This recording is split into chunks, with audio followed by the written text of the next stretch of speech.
Welcome back. You're watching Big Deal, and we have two large DFIs operational here in India, active here in India, right here with us on Big Deal. So let's continue talking about the impact-based investment and the key themes that you mentioned. Neha, tell us about one successful example of an impact-based investment in India, which showed the results that you were expecting at the onset.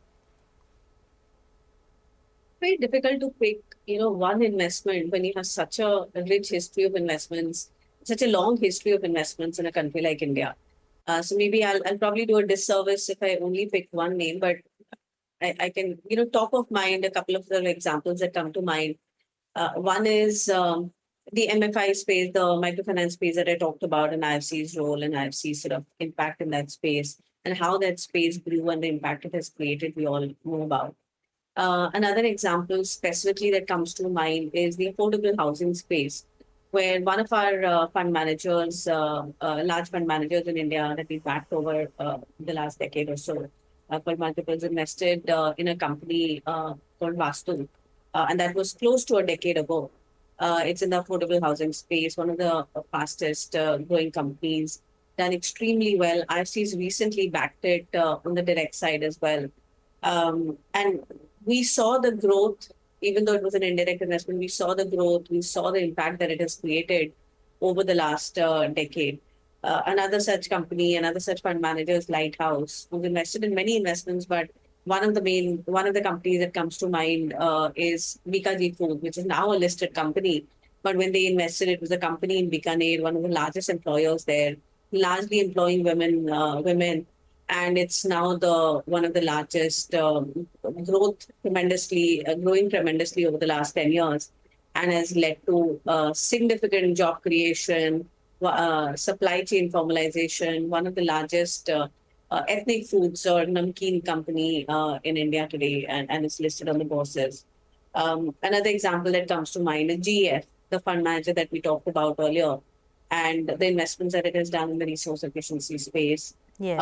And I apologize to all the other fund managers and all the brilliant companies that they've invested in, that I can't take their name for possibility. Yes, but that's a great example, Neha, of a local homegrown company from a small place in the country, and also backing the homegrown entrepreneur. Srini, what would you say in terms of the, kind of impact that has been created? Of course, job creation is one important aspect, but India remains your key market. Sure, that's true.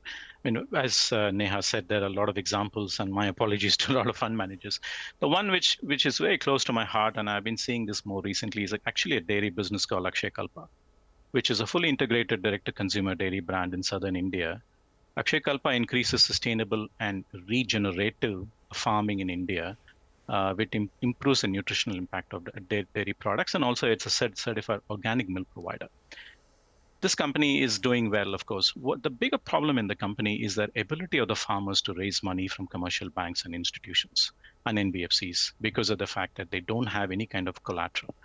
What we did there was to provide under our kinetic innovation facility, climate innovation facility, we provided a partial guarantee program, a first loss program, to the NBFCs and banks, which are willing to lend to them against collateral, which is not the fixed property, which they don't have.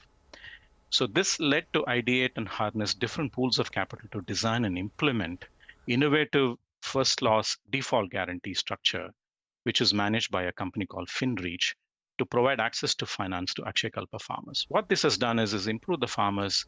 The farmers are able to buy more cattle, better practices, and Akshay Kalpa is able to mobilize this money from all the farmers and pay back the NBFIs.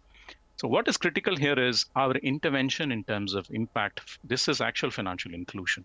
Our ability to interfere and say that those farmers which banks are finding it nervous to take to provide them commercial money, could we provide them some kind of a first loss which improves the risk appetite for the banks to come in. And then we are now supported around 1,500 farmers. This can easily scale up to 10,000 farmers with our first loss provision. And on a period of time, once I have a track record, they don't need us. And also in Ayana, what we have done is in various solar sites in Ayana, we have developed skill development programs.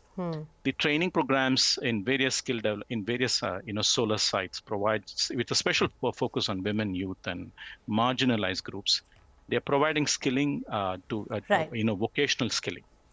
And we have now trained up to 1,000 plus youth in the country, and they don't pay us anything for this. Right, right. But Srini, so much work is being done. It's profit with purpose, with so much impact. But do you think that impact investment is also, in a lot of ways, it means discounted returns? How would you defend that? No, Neha. Nisha. I would say we have seen over a period of time that there isn't actually any trade-off between generating impact and generating financial returns. You may have to be a little bit patient here because we seek out opportunities to make the most impact. And let me tell you, the impact fund managers are our extended arms, and through which we are able to generate commercially investing models which benefit the low-income population. So the investment stage and ticket sizes for some of our impact GPs are relatively smaller, but the ability to create the transformational impact in terms of their lives is very, very high. Now, the most important thing in this is our ability to come into a co-investment program with these GPs for their companies and incrementally add value to them. Because when we do co-investments, and we also co-create deals with them, not just passively co-invest, we co-create with them. Yes. Which helps improve their ability to, and then we can focus on a number of areas. Yes. And we have a lot of tools internally as well. So there isn't any kind of trade-off between generating impact and generating financial returns. It does require a little bit of patience. All right. So patience it is, but definitely kudos to impact-based investment and creating that critical infrastructure which remains underserved at the moment. And for a developing country like India, profit with purpose is the key word. Thank you so much, Neha, as well as Srini, for joining us in this very interesting discussion. And of course, the requirement of capital in India is large and it needs to be equitably distributed amongst various sectors, and that's where the DFIs play a critical role. Thank you so much for joining us. Thanks to our viewers for tuning in to Big Deal.